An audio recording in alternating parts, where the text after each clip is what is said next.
Today, I want to talk about a subject that I think is important, and that is what are the rights of motorcycle riders that get involved in a motorcycle crash while visiting the United States. I'm Andrew Iacobelli. I'm a personal injury lawyer who practices law both in Canada and the United States, with offices in Florida, Texas, and Ontario. We represent many Canadians that get involved in injuries, accidents while visiting the United States. Today, in particular, I want to talk to motorcycle riders. Motorcycle enthusiasts, many of them love to take road trips, whether that means a long-distance road trip through the United States, or if they go on vacation and bring their motorcycle during the winter months or colder months to warmer destinations in Florida. Unfortunately, motorcycle accidents tend to be the most severe.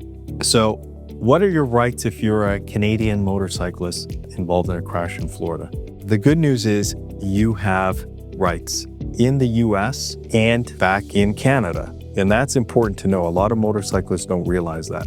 Number one, as a visitor of the United States, you enjoy the same protections, the same rights, the same remedies as a resident of the United States. That's really important to know. You do not have to be a resident or a citizen to enjoy all of the same laws and rights.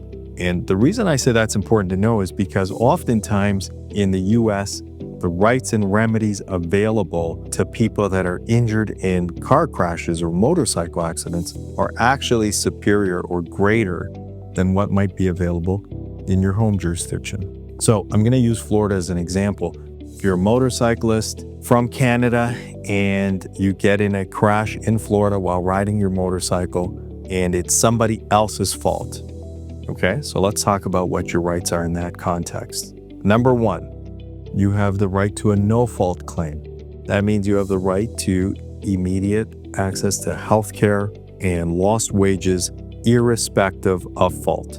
And that would be typically paid by your own motorcycle insurance policy. So they would pay for your healthcare expenses, they would pay for your lost wages if you're off work, and maybe some additional expenses depending on the coverage you have, okay, and the nature and the severity of the injury and the losses you've had.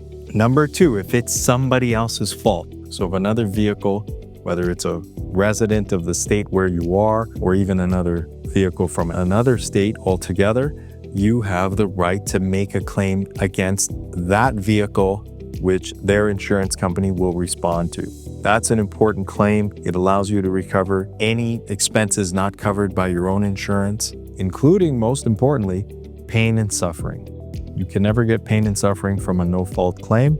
Pain and suffering, which oftentimes is the most extensive claim, that claim is governed exclusively by the law of the jurisdiction where the accident occurred. So if your accident occurred in Florida, Florida law governs. There are deadlines in Florida. There are requirements you must meet in order to advance a claim. So it's really important to reach out, get advice early on so you can preserve that right. Next, very important for Canadians, it's a part of your policy which we refer to as Underinsured Motorist Coverage.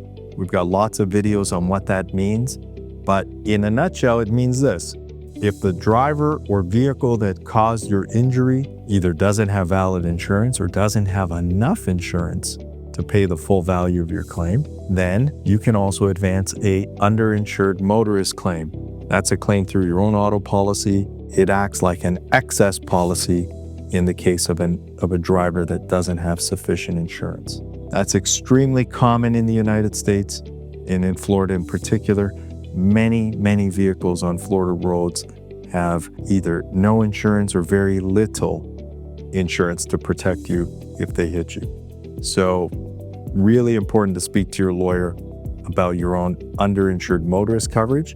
There are steps, again, that must be taken and must be met in order to trigger that coverage, advance that coverage, not bar yourself from that coverage, because there are things that could be done wrong that could later prevent you from making such a claim.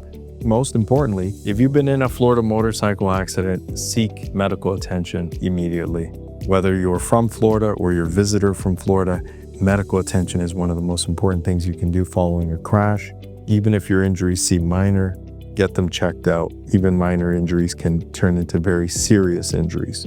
If you're a Canadian motorcyclist injured in the United States, you do have options. Oftentimes you have more options simply because of the overlap between the Canadian auto policy or motorcycle insurance policy and the laws in the jurisdiction where it occurred and the insurance available there. But all of that must be coordinated. Some of those claims get advanced in Canada, some get advanced in the United States. This is what we do. We regularly represent people who have been injured as a result of a cross-border accident. And if you've got any questions, feel free to reach out to us. We know a lot about motorcycle accident claims. People at our office, myself included, ride motorcycles. So we understand the nuances of motorcycle accident liability, the defenses that insurance companies often use to try to blame motorcyclists or minimize what they pay motorcyclists. We've been there, we've fought against them time and time again, and we win. We enjoy going to motorcycle shows. We enjoy supporting the motorcycling community. So look out for us at a motorcycle event near you. If you've got questions or if you just want to talk about bikes, come visit us. We'd love to see you. If you have any questions at all, reach out to us. We're available 24/7 on our online contact form or by telephone. We're always happy to respond to comments. Or if you've got ideas for other videos or questions, leave those in the comments as well. Thank you again for watching.